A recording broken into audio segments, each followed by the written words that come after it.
Hello, my name's Zoe Cavano. I'm the Civil and Infrastructure Resource Manager for the Northern Division of our Buildings and Cities units. And thank you for joining us today for this webinar into transportation careers with McDonald. So this is my first career showcase since taking up my role as Civil and Infrastructure Resource Manager. So just a note about myself, whilst I'm presenting today on transportation careers, I'm also responsible for various different technical areas within civils and infrastructure. So if you do like what you hear about McDonald and you're interested in exploring other opportunities with us, if transportation is not necessarily for you, please feel free to get in touch. So the aim of the presentation today is to explain more about MOTS, our delivery of transportation projects, and explore a little bit more around why we think MOTS is a great place to be, and why transportation projects are challenging and satisfying alike. We'll deliver this through a couple of videos. We've got some career insights from some of my colleagues, and then our talent acquisition team will do a bit of a presentation explaining the ways to approach us and to apply for the roles. So we will start with a short video on our purpose. Next slide, please, Anne-Marie. So our purpose. So we're a company, McDonald are a company of well over 16,000 staff now across all geographic regions across the globe and various sectors, built environment, water, transportation, to name a few. So along with this, whilst we are quite diverse, we have a number of unifying principles that drive the work that we deliver and how we do that. So we call this our purpose. So what does this mean? So it's about thinking beyond the bricks and mortar of the physical outputs of the projects and more about the positive impacts on society and the lives of those within them. Our speakers will pick up more on that. So that's our purpose, to improve society by considering social outcomes in everything we do. So relentlessly focusing on excellence and digital innovation, we are proud of our reputation for excellence, and this is key to us providing the very best outcomes for everybody involved in a scheme. So transforming our clients' businesses, our communities and employee opportunities. So many clients rely on us to show them the way. For example, our net zero initiatives, working environmental impact reduction and social change. The fact that we're an employee-owned business means that we make the decisions on the basis of where we want to work, the projects that we want to deliver for the best of our own team, our own employees and the communities we serve. Why are we here? What inspires and motivates us in what we do every day? We've always been driven by a passion to make people's lives better. Right back to our founders 120 years ago, who pioneered access to clean, plentiful water supplies and developed public transport, making it easier for people to live and work in cities. That spirit lives on in our purpose today. To improve society by considering social outcomes in everything we do, relentlessly focusing on excellence and digital innovation, transforming our clients' businesses, our communities, and employee opportunities. As a matter of principle, we believe nobody should be disadvantaged, and we know from experience that inclusive projects deliver the best results for everyone, our clients too. That's why social outcomes, accessibility, inclusion, empowerment, resilience, and well-being are at the heart of our purpose. At McDonald, we use the breadth of our expertise to see the connections between the projects we're helping to deliver and the world around them.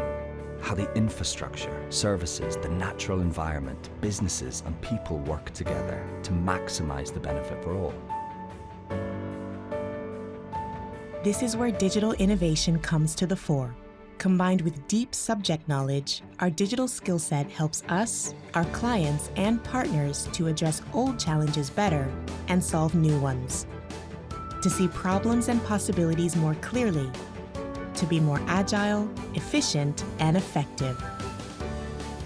It's all powered by relentless focus on excellence. Excellent people, systems, and technology all supporting innovation and creative solutions. All centered on improving society. That's why we're here.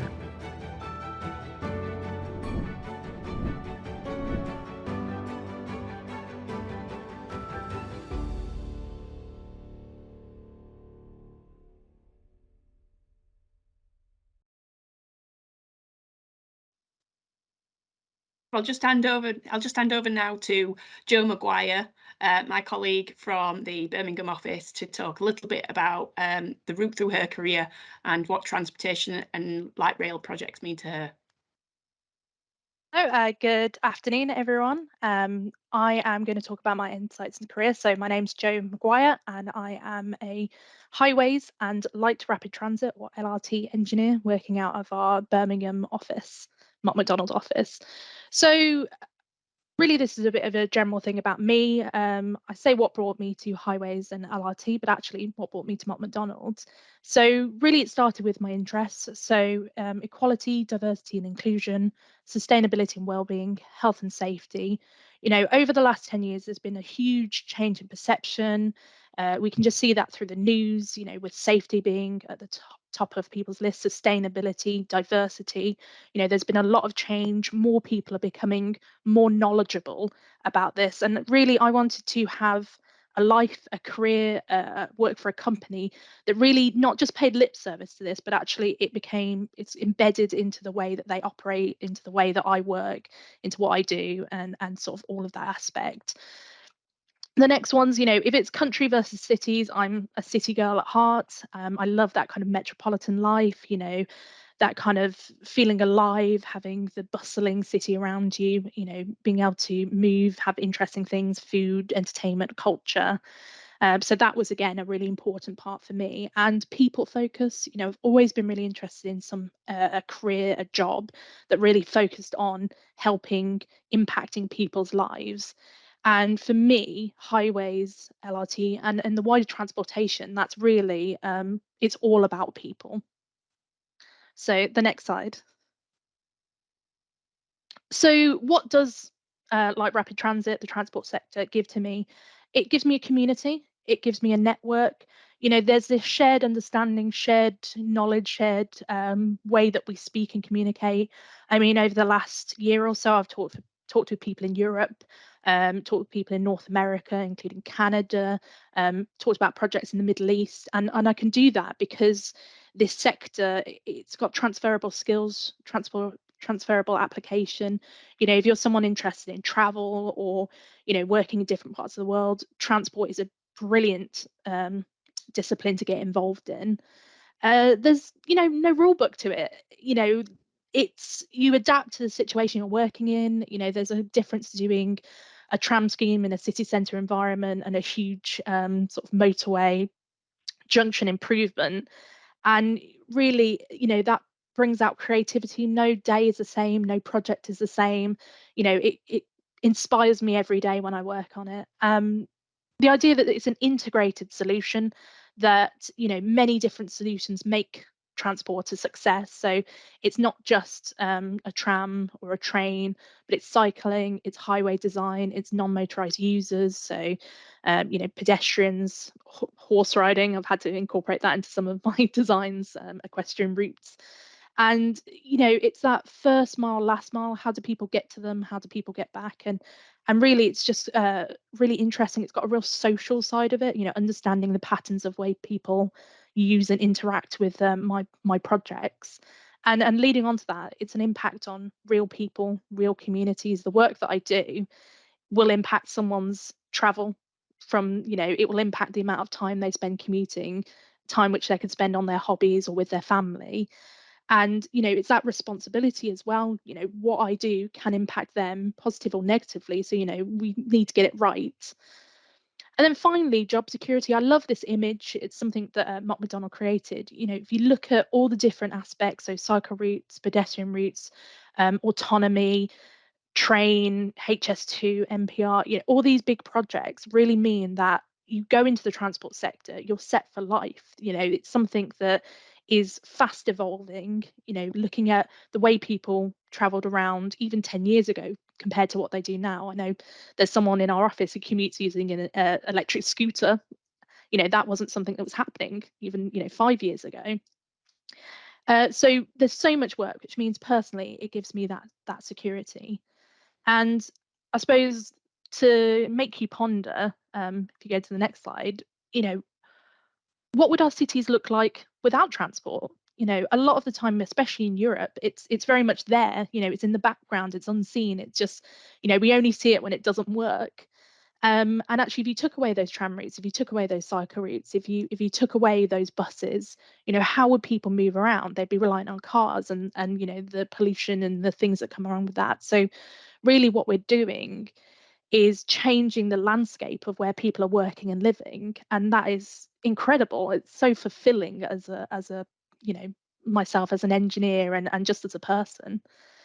And lastly, I suppose the question is, why Mott MacDonald? So I work in Birmingham city centre, so right in the city centre. So, I live where I work. The picture previously was of an extension to a tram route, which I personally worked on, which was, I walk past it every time I go into the office. But also, the benefit of being able to go shopping or being able to go to a museum or being access to restaurants, in your lunch hour. Um, that's such a great benefit for me, and it goes into my where I wanted to be involved in cities. The people, honestly, the people I work with, they're the nicest people. They're so friendly and helpful and enthusiastic, and I really think that's because we're an employee-owned company. So we get to choose the direction that we want to work in. We get to choose where we invest in, and it really gives a kind of ownership to the people that we feel that Mott MacDonald, we want to make it better, and we can make it better because we're empowered to do that.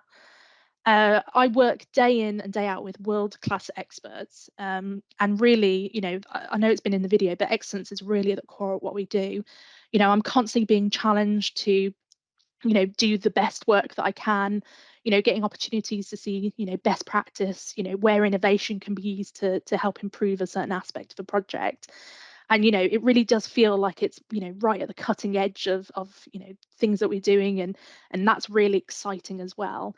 And I put it in, and it might be slightly corny, but this idea of limitless opportunities, these kind of webinars happen all the time. Mott MacDonald is a consultancy. We get involved in so many different things, and you'll see a presentation, and if it's something you're interested in, you can message them, you can get involved. There's scope, there's opportunities all the time to do that, and it really just kind of makes you excited about going into work. And I've just put in some pictures of some of the things I get involved in. So these are work with schools, a virtual awards because of COVID, a tram simulator, all this kind of stuff really just brings that balance of it being a fun place and a professional place. And really that's why I love working for Mott MacDonald. Uh, and that's sort of all the bit that I'm talking about. And I will pass on to my colleague Kit, who is going to go through NPR project. Kit. Thanks very much, Joe. So good afternoon, everyone. My name is Kit Wolfson. I'm based in our Bridges team across the Yorkshire and Manchester offices. So for the past year, I've been working on Northern Powerhouse Rail. So that's a project as a major strategic rail program designed to sort of transform the North. It's a project you might have seen in the news or on sort of civil engineering magazines. It really sort of aims to give those based in the regional towns better connectivity, contributing to the levelling up agenda. So why am I talking about it? It's a role that I have done for the past year. So I was the route manager on the package between Sheffield to Leeds.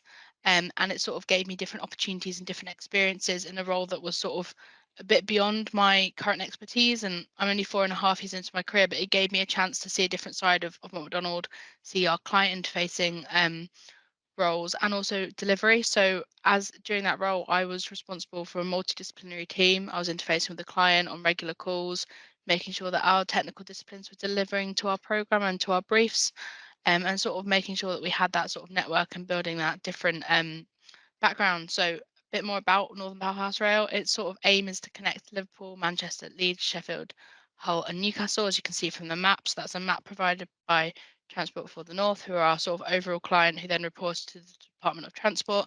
And it really sort of provides a better network. If you're based up here, you'll know that the trains can be a bit unreliable. So that's really part of the changing system. And it's a project that Mott MacDonald have been working on since 2017. So next slide, please. So a bit more about what we've been doing on the project and sort of what we've done with our health and safety and wellbeing on the project that's then been taken on to other projects. So We had sort of a weekly workload and wellbeing survey and wellbeing coordinator on the project. And what that meant was the survey came around to you, and if your workload was too high or your wellbeing score was quite low, um, they would get in touch and just have a check-in. Obviously, on such a big project, it had over 100 full-time employees, but then other disciplines working on it, lots of program people and deadlines to meet. Um, it got too busy at one point, so a whole range of ideas were put in place to sort of manage that. So this wellbeing coordinator was really sort of successful in making sure that people could feel that they could speak up. So yeah, established a speak up culture and made sure that people felt empowered that they could raise their concerns. On a big project, you can feel intimidating, but that wasn't how it was at all on this project. It really sort of made you that if you felt that there were anything wrong, you could speak up, but also that you could sort of look out for others and just be like, "Are you okay?" And it really sort of built a sort of support system and a really collaborative team. But also through that, we shared things like safety moments and positive interventions. It was really sort of at the core of what we did, both in client and internal meetings. So at every meeting, obviously, safety moments start up. So what we've learned from on a different project, but also learning from things that happen on the project. So if someone said they made a design intervention where they spotted a bit of track was the wrong geometry, that would be taken on board and shared wider, so that more people from the team could learn from it too. This then also fed into our sort of quarterly health, safety, and welfare stand downs. So these were integrated stand downs with our clients. So actually, it was a really collaborative team that they fed back into it too. It wasn't just us in a silo. We were sort of talking to Network Rail as our co-client and code like collaborator, but also then up to Transport for the North and the Department of Transport. So it was a real mix of people and a real interface between different roles. Um, and then there was sort of this different types of reporting that we did through that.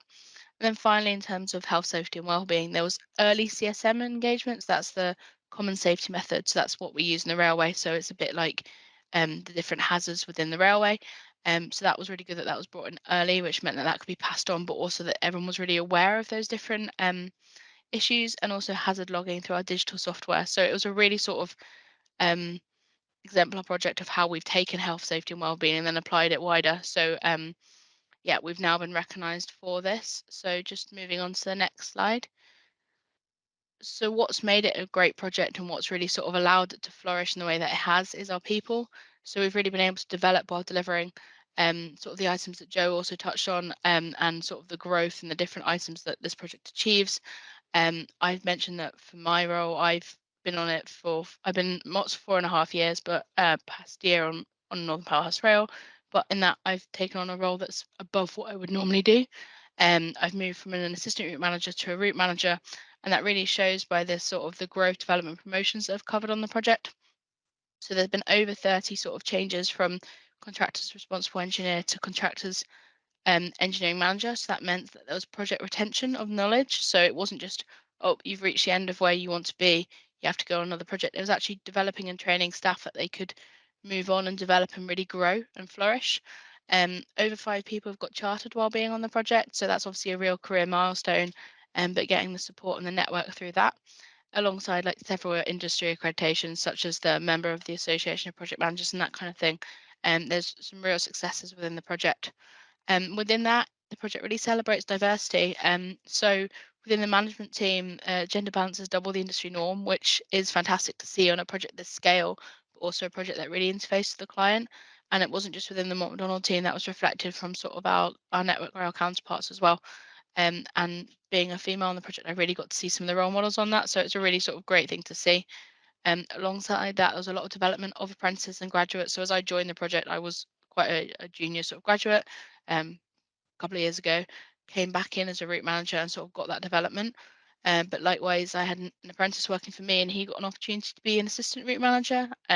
He was seen beyond sort of um, his level, and actually was able to give the chance to grow, and that's really sort of representative of what this project has allowed people to do. And there've been over 20 to 10 technical disciplines on the project, which meant that you sort of learn from different people. So for me, I got an awareness of what overhead line engineers do and what consents and planning actually mean in our project. So it really sort of widened your awareness and your grasp of the project. I say this all in past tense, so I'm now off the project, but it's definitely still progressing and still happening. All of what I've talked about has been recognised both internally and externally, so it's not just us shouting our own achievements. Network Rail have given Mott MacDonald the award of You Make a Difference Engineering Awards that really recognise our social outcomes and the values that we have, alongside sort of sustainability and the way that we've managed and delivered the project. Back in 2021, we were awarded the IC Northwest Team of the Year Awards. That's all to do with our collaboration on the project. So what we've done with Network Rail and how we've delivered for both Transport for the North and Department for Transport. So that was a real sort of big tick on what we've done and our sort of health, safety and welfare processes, but also how collaborative and how sort of engaging and communicative the team has been. And I think that just really says huge things about such a project of this size. And finally, in terms of awards, we've been shortlisted for the ICU Northwest Diversity Award for this year. So we'll touch on that video at the end of this sort of what I'm saying. And that sort of summarises why it's such an inclusive and diverse team to work for and the sort of things and benefits that it brings. So in terms of like the growth as well, but also how people feel and how they can really bring themselves to work. So finally, it's been a really sort of connected project. Had the connected thinking with over 20 of our divisions working on it. And here it says over 500 team members, so different people all sort of like engaging and working on the project. And it's also meant that we've worked across the Mott MacDonald globe. So UK, Ireland, India, Poland, the Czech Republic. It's really sort of been a real team effort on this one. And it's a fantastic project to work on. And it's really sort of delivered those social outcomes. The first slide showed the UN SDGs, and it really sort of delivers of how you can actually help people and connect them from A to B. So next slide, please. So this is just about me, so why I'm at Mott MacDonald and why I'm still here. So fundamentally the impact of the project. So from what Joe and I both said, the impact of our projects have on people. It's really sort of helping people and solving problems, which fundamentally is why a lot of people get into civil engineering. I can see the direct outcomes that Northern Powerhouse Rail will have. It might only be at feasibility stage, but I can see the delivery and the changes that it'll bring to people across the north. It's got a good work-life balance, so you quite often see people leave the office at 5. You're not sort of needing to work over your hours, and if you are, there's a real sort of speak up and shout up culture about it, and being sort of honest with your hours. And I've never felt like I've had to work late with it, so it's a real sort of balance there. The growth of the early career professionals, so being early in your career, that's what you're defined as an early career professional. I've talked about the growth I've had on my project, but it's just there's a real sort of direction and pathway for me, that I know what I'm doing and I know what my next steps are. So that's really sort of useful, and I know where I'm going. So yeah, really useful to know and where's next. And then finally, the sort of strong internal and external network. So both through the projects that you work on, building those connections across Mott MacDonald, but also the sort of doorways it opens to you externally to meet other people through networks and committees and that kind of thing. So makes me want to stay at Mott's. It feels like a sort of community, and a real sort of mix of different things, that it's not just about the projects you work on, but the people, and you can really see that through the projects that we do. So finally, talking about Northern Powerhouse Rail, we'll just sort of conclude the Northern Powerhouse Rail section on a video that is the diversity entry for the IC Northwest Awards. And you'll just hear from some of the other people on the project about what inclusivity means to them and diversity. And you'll sort of see the range of people that work on the project. You'll hear some similar themes to what I've talked about, but you really get an insight into what sort of the project team are like. So we'll play that now. Thank you.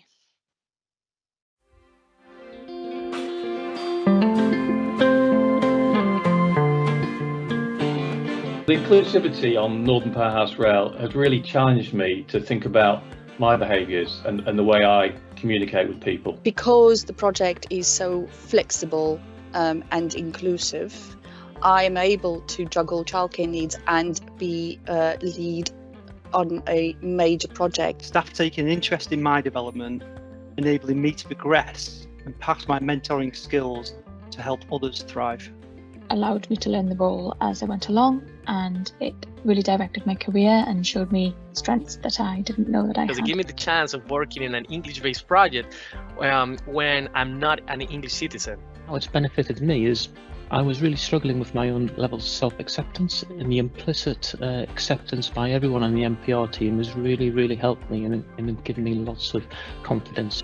allowed me to be a CRE first most, and I feel comfortable sharing my views and opinions. My co-workers treated me with positive regards and allowed me to bring my whole self to work. You can see many different role models and different people to aspire to from many different backgrounds. So specifically for me, it's been really important to see female role models who are in different senior levels, where I can really aspire and see a sense of that could be a role that I grow into. MPR has allowed me to produce complex pieces of work and present them in meetings, as opposed to just simply completing the task and sending it off. Very simply, inclusivity means to me exactly what it says here, which is actually what makes you different makes us better. Inclusivity is about recognizing that everyone has strengths, and we need to minimize barriers to people from all backgrounds being able to be the best that they can be. Inclusivity means, for me, is the value that help us to get along with all different kinds of people, even regardless the background of them. To me, inclusivity is enabling a diverse range of people participate by removing blockers or barriers to entry. Hi, I'm Tanya Pennells. I'm an associate project manager for Mark McDonald. Hi, I'm Dave Tootle. On MPR, my role started about 4 years ago as design manager, and since then I've progressed onto a CEM role. Yeah, my name is Murray Lees, and I'm currently the engineering director for Mott MacDonald on Northern Powerhouse Rail. I'm Kit Wolfson. I'm a civil engineer at Mott MacDonald, and on the Northern Powerhouse Rail project, I'm a route manager for one of the packages, which basically means that I'm a design manager for the package. I'm Kat, and I joined MPR as a graduate civil engineer to be an assistant route manager about 2 years ago. I've now been the route manager of the same package for just over a year. Hello, my name is Taha Khalifa, and I am a third-year degree apprentice at Mott MacDonald. I've been helping out on MPR since I started my apprenticeship, and I've been assisting and helping the route managers across all the work packages. My name is Oscar. I'm working in the Dublin office of McDonald. I'm originally from Colombia, and I work here as a project administrator, even though my background is in civil engineering. And in this project, I am assistant route manager for the work package that involves Liverpool to Manchester. Hello, my name is Abigail Nabanjo, and I work for Mott MacDonald. My role in Mott MacDonald is a permanent way or track designer. My name is Joshua Stroud, and I am an environmental consultant, and I'm also the environment lead at Mott MacDonald across the MPR program. Hi, I am Ayolagbe. Within Mott MacDonald, I am an associate at the Advisory and Program Delivery Unit. And on the MPR, I am the project manager from the Liverpool to Manchester and the Manchester to Leeds.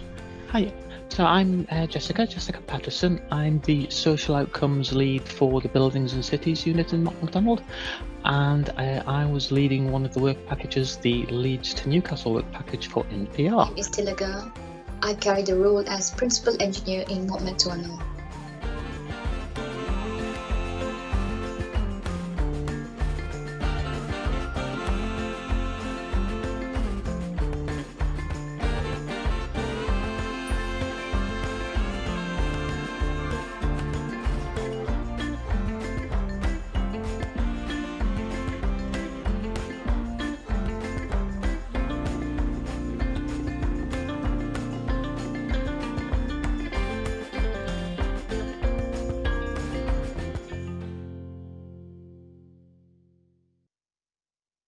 So hopefully that's provided you with a bit more of an insight into the project and the people that work on it.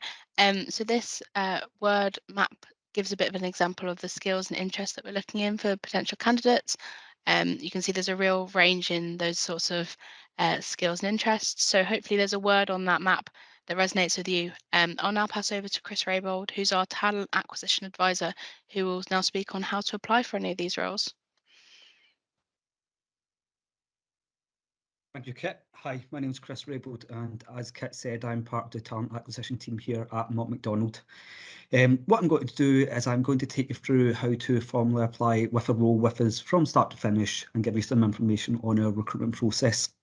So first of all, the easiest way to find roles with Mott MacDonald is to use a search engine or Google and search for Mott MacDonald careers. If you click the top search function, that will take you directly into our website. Now, the way our website runs is you can there's a search function, so you can search through location or job title. The job titles such as like Kit, it would be kind of bridge engineer, highways engineer, design manager. That will then take you into all of our available roles. Once you have found a role you're looking for, click on it. Once you click apply, you will then be taken into an application process. Now, this slide says it takes up to 12 minutes to apply. I would say it takes a bit quicker. That's just kind of being a bit generous there. The application process will be some of your personal details, such as your name, your kind of address. We will then ask you to attach a copy of your CV, and then you have the option to add in a covering letter. Now, what I would say is if you're adding the covering letter in, it is a good chance to showcase your skills. Someone from talent acquisition does look through every single CV and every single covering letter before we then make a decision on whether to invite you for an interview or not. Now, once you've attached your CV and or your covering letter, there is then a few follow-up questions that we would like you to answer as well. These are things such as your notice period, your salary expectations, and as we are an international company and we take people in the UK from overseas, we also ask if you require a visa with us as well.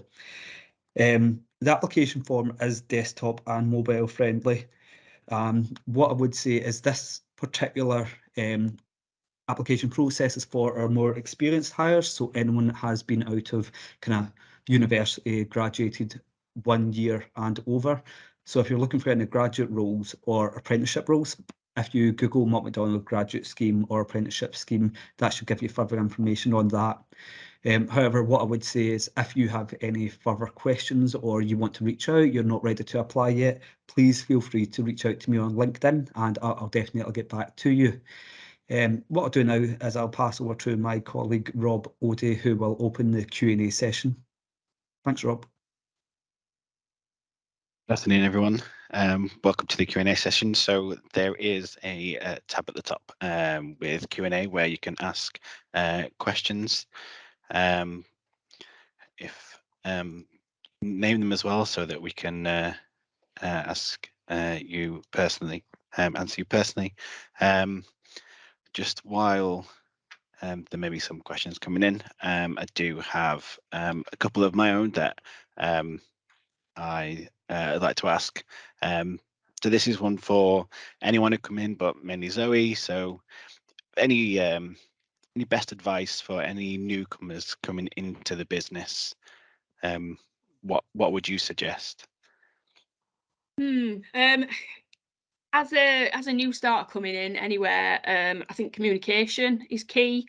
I know it can be sort of nerve-wracking going into a new place. You know, you've got maybe thoughts of sort of expectations that are put on you, depending on the different sort of positions within your career. But just ask questions, sort of communicate with the people around you. I know it's been difficult over the past couple of years with the remote nature of how we've been working, but any opportunity that you get, you know, sort of ask questions if you're sort of fearful at all, and we're a really friendly bunch. Don't sort of be put off by anything. There's no such thing as a stupid question. I should know that, you know. I ask a few myself. Yeah. Jump in and answer that question.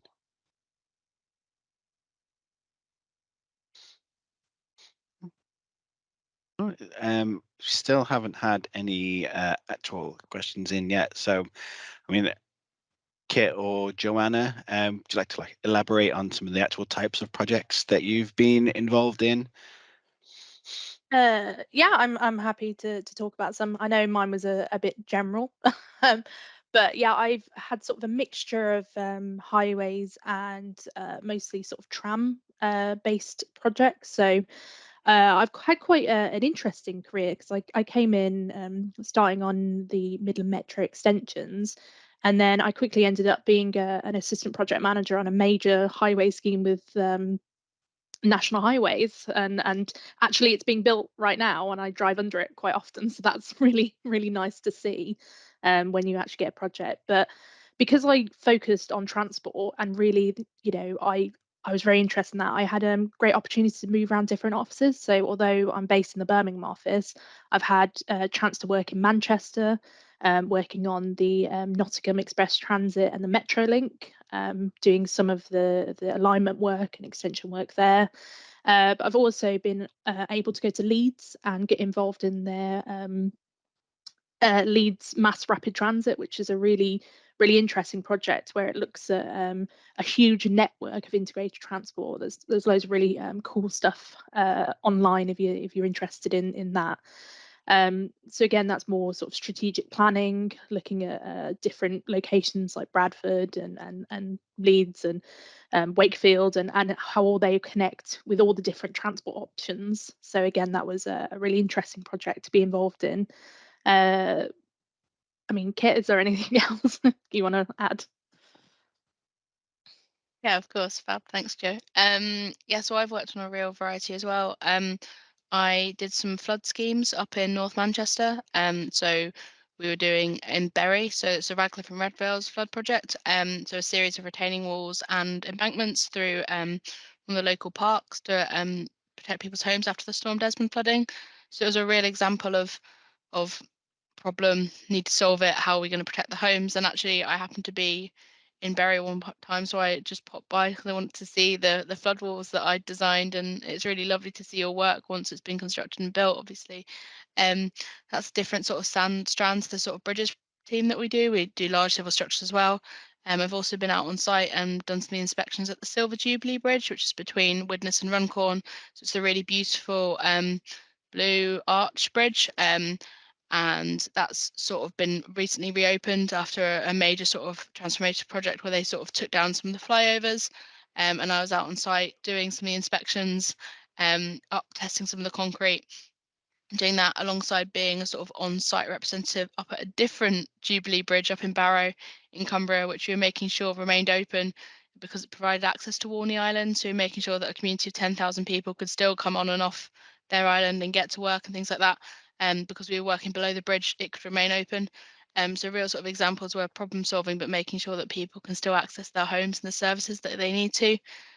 Alongside now, I've now moved on to HS2, so I've gone from Northern Powerhouse Rail onto HS2, back into the role of a bridge designer. So a real sort of mix of project that we've done, and obviously between Joe and myself, still quite early in our careers, there's a real breadth to what our teams all work on, which is really exciting, and it just means that there's real opportunities to be able to find what you like and also to experience different things.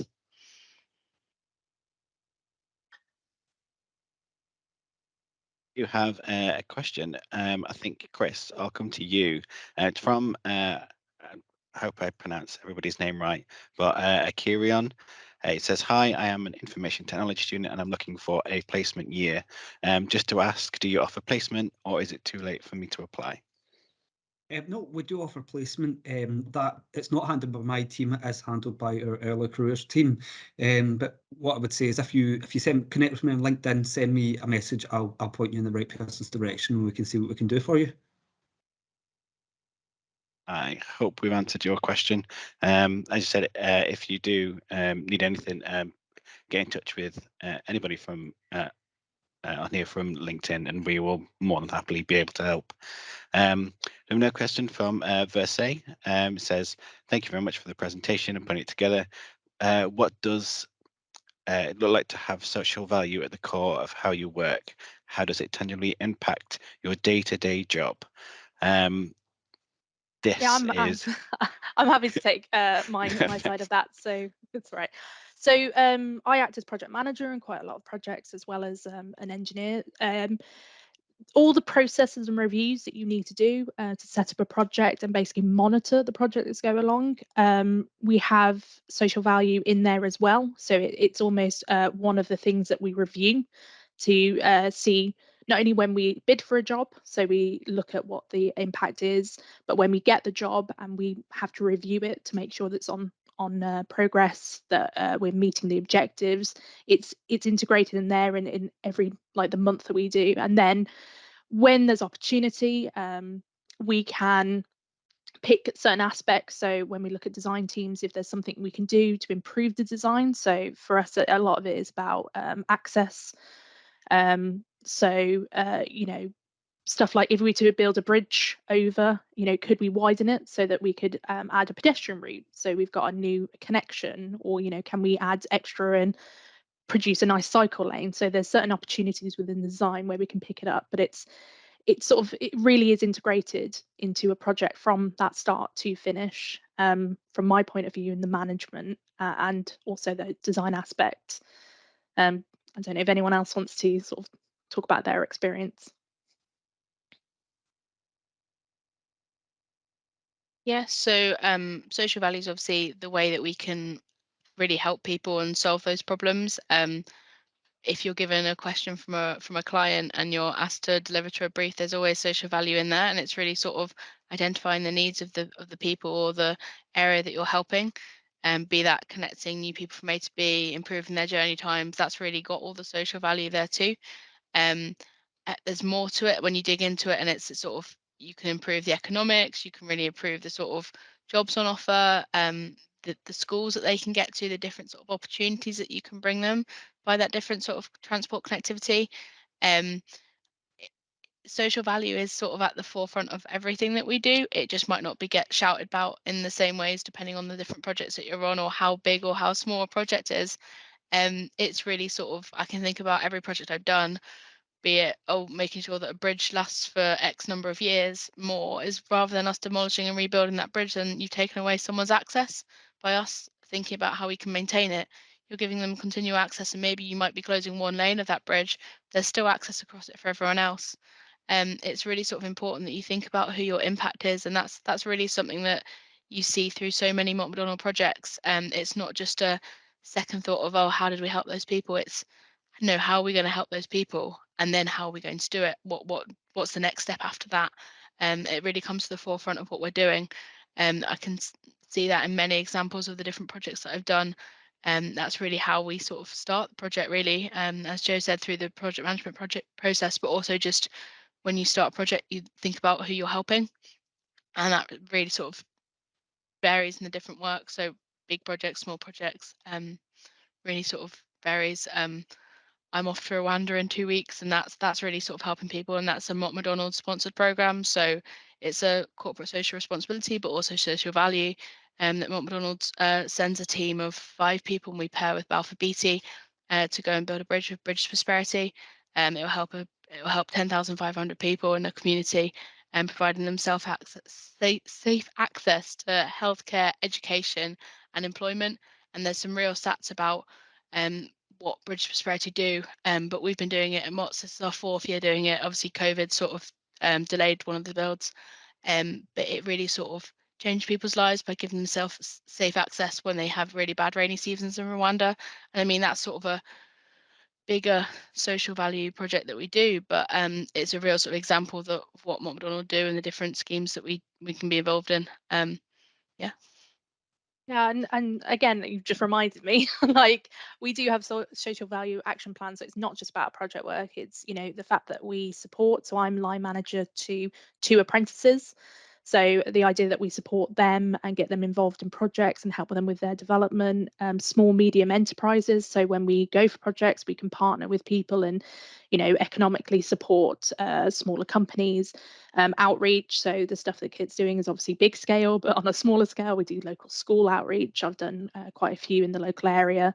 So, when we say it's part of everything, it is literally part of everything that we do, from the day-to-day jobs that we do to all the work extra is what I call them, the things that we get involved in outside of our day-to-day job as well, but that is sponsored and supported by Mott MacDonald.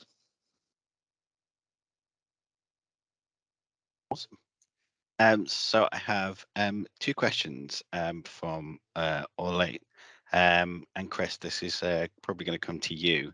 It says, please, I'd like to ask if there is a graduate role for a data analyst or data engineer in Mott MacDonald. And I'd also like to ask if a graduate role program is still available for me to apply, because I'll be rounding up my master's in AI and data science in September 2022.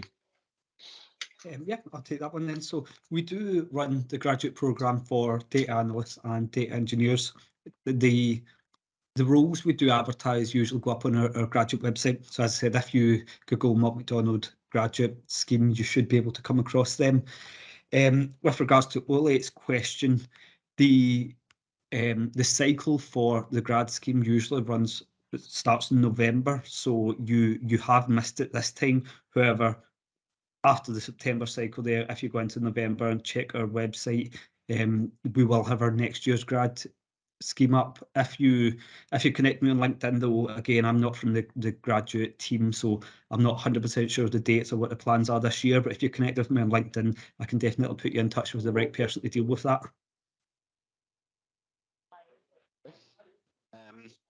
I have a question for Joe. So it says, hi everyone, thank you for organising the event. It was really informative. I'm currently in my 4th year studying environmental civil engineering. So Joanna, I was impressed by your career path. I wanted to ask you if you have always known you wanted to be in transport. No, I didn't actually. It was a bit of a surprise. So I did summer placements where I worked in the water division. I did a year in industry before I went to university, where I was working in highways, and that was straight highways design. I did an Engineers Without Borders placement, so I did a bit of international, and that was again water based. But it was just a placement I did with the tram design, and for me, just something clicked, and I was like, "Yep." That from the first time that I worked on it, I was like, "This is what I want to do." I'm really involved in it, and actually, for some people, they do rotation. So if you come in as a graduate, you rotated through different departments. But for Mott MacDonald, it's an opt-in. So for me, I did a lot of stuff before I became a graduate and applied.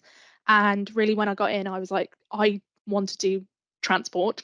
And luckily, I was allowed to do that and given opportunities to do transport, but just with different teams in different offices and get experience working with different people that way, but still kind of continue to develop my my sort of technical skills, as I'd say. But yeah, it was a complete surprise, and I wish there'd been like a webinar like this, because I would have been like, yeah, didn't have to work for all those places. I would have known that transport was for me. But yeah, it's a really really interesting sector, and definitely for someone who's doing environmental and civil engineering, definitely something to think about. You'd fit right in. And then have another question for Chris, probably, but maybe Zoe, you could answer this as well. It's from verse A. It says, sorry for being slightly gushy, but every time I come on one of these calls, I find myself growing more and more fond of Mott MacDonald. When you are looking to hire, what's the type of person you're looking for? I will pick that up, and then Zoe, you can finish off if you want. From a talent acquisition point of view, not only once you apply, we do have a job advert in front of us, but don't be afraid of what the job specification says or the candidate specification says.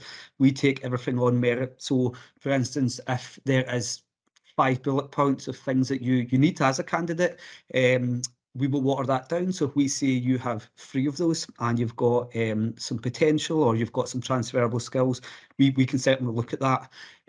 We don't just do a one-size-fits-all approach and look at to make sure you match this job description. So it all depends on kind of how your CV is laid out, and if you have any kind of transferable skills, what we believe you can bring to the team. But don't be put off depending on what the candidate specification says you may or you must have. Zoe, if you're wanting to pick anything else up. Yeah, I mean, when I read the question, I did sort of think to myself, it's a tough question because there isn't a specific type of person that I look for. I've been doing sort of team building and recruitment and things like that for a lot of years, and we've had fantastic people join the team from of all sorts of shapes and sizes. I think, I suppose, of the teams that I've worked with, the key thing, coming back to what I said in answer to a question before, is sort of communication. Somebody that will ask and sort of is self-reflective, sort of knows the limits of their sort of abilities, but is keen to learn. That is always a really, really good thing. But I suppose sort of on the converse of that, I've had really, really quiet people as well that have needed more of my support and more of the team support to get that out of them if it's not sort of natural to them to be sort of outgoing and asking questions all the time. So the support for that is there as well. But yeah, we've got people from all different backgrounds, all walks of life, all different sort of characters, and my role sort of as resource manager is to make sure that we pull the right, put you in a position where you can sort of build on your strengths and we can get the best out of you and you can get the best out of yourselves, and put you together with a team of people that balances across all those areas for the success of the projects. So I'm sorry that there aren't a tick list of these things, but yeah, there's lots of different sort of ways to succeed. Thank you very much. I think hopefully that has answered your question.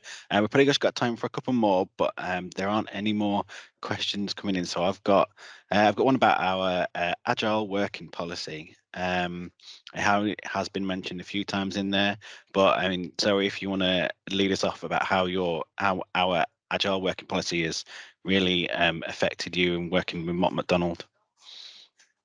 Okay, so I mean, the current position that we're in at Mott MacDonald is a requirement to attend an office place of work. So for some people that is sort of co-located with a client or on site with a contractor or a Mott's-based office for 8 days a month. So in terms of which days they are, which offices you will have a base office, but which office you actually attend, that is flexible for you to discuss and agree with your line manager, as well as sort of the timings of the hours you do within the day. So our standard office hours are 7.5 hours a day, whether you start early and finish early or start late and finish late, or whether you have a split. You know, if there are sort of reasons where you need a couple of hours off, maybe to care for an elderly parent or something like that in the middle of the day, that's all the sort of things that you can discuss with it and agree with your line manager. For me personally, you know, I work full-time hours, but I'm a mother of two. So obviously you've got childcare, drop-offs, pickups, spending that extra bit of time with the children on a certain day a week, I work compressed hours. So there are all those sorts of opportunities there. That is via the flexible working request. So I've changed my hours, my contractual hours, to sort of suit a compressed hours Thursday to Tuesday to Friday. That's another thing that we sort of will look at and do all we can to accommodate those sorts of things.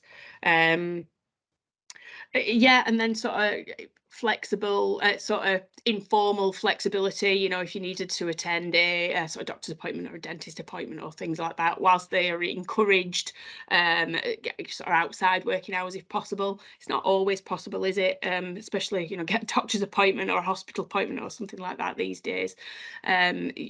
Making up your hours on other sort of days of the week, it's generally easily accommodated with your line manager. Quite a sort of friendly place like that. Yeah, I just want to add to Yeah. I mean, I'm a carer for my partner, and you know, we have to do hospital appointments, and I've never had a problem, you know, as long as I communicate ahead of time of what's going on, you know, from that point of view. I know there's lots of parents who you know, have found that flexible working as well, but you know, there is a benefit from the office, being in the office around people, and I know there's people who are in there full time, you know, even as much as they could. So you know, it's really just about communicating, I think, as you said, Zoe, what your needs are and what, you know, how we can work best together to you know, successfully make it work.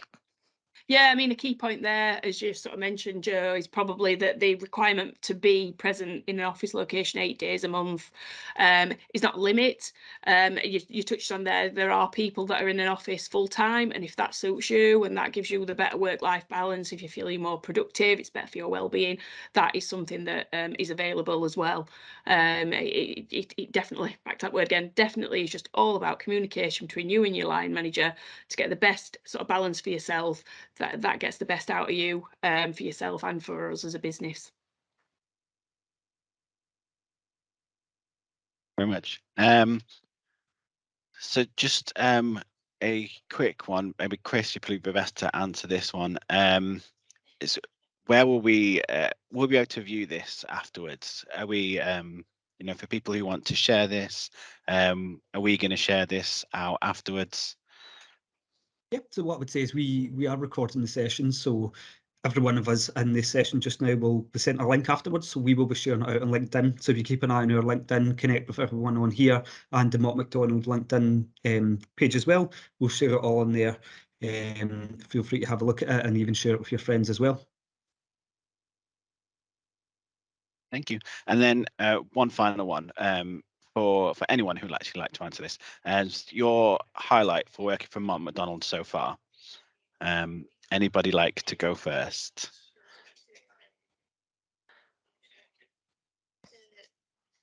Anyone? Oh, no one rushed all at once.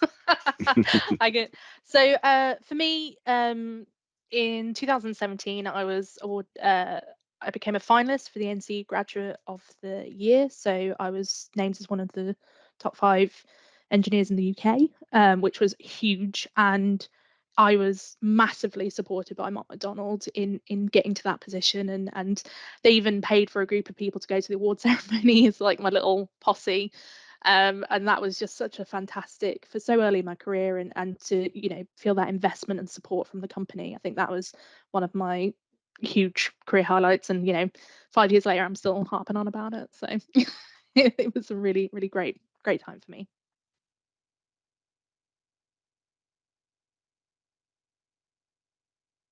So, I mean, I'll just sort of add, you know, I'm in a people position now, a people management position, but I am an engineer. I moved into the role from MMB, our design and build part of the business. I'd been there for quite a while. A lot of their ethos is all about sort of collaboration, teamwork, being close knit. And when I left the team there, the sort of comments that I got about the sort of focus that I'd sort of put on people and team building and supporting sort of individuals in their own career paths was great. And I mean, and this is not a bit about me, but that is an example of the ethos of the whole business. You know, I've been in that part of the business for sort of 10 years, but it's across Motts, and I'm sort of that person. I've got that in me because that is what is instilled across the business. It definitely is a people-centered ethos. So I think we're just about done there. So thank you for the people that have presented. Thank you for those that have sort of spent your time and listened to sort of what we've got to say about the business. As I said at the sort of head of the presentation, if anybody wants to get in touch with me on LinkedIn about sort of this or any other sort of sector area within civils and infrastructure, or the built environment overall, I can connect you to the right people. Similarly with Chris, he'll be on hand to sort of point you in the right direction of recruitment in a similar fashion. Okay, thank you. Really enjoyed that. Thanks a lot, guys. Thank you.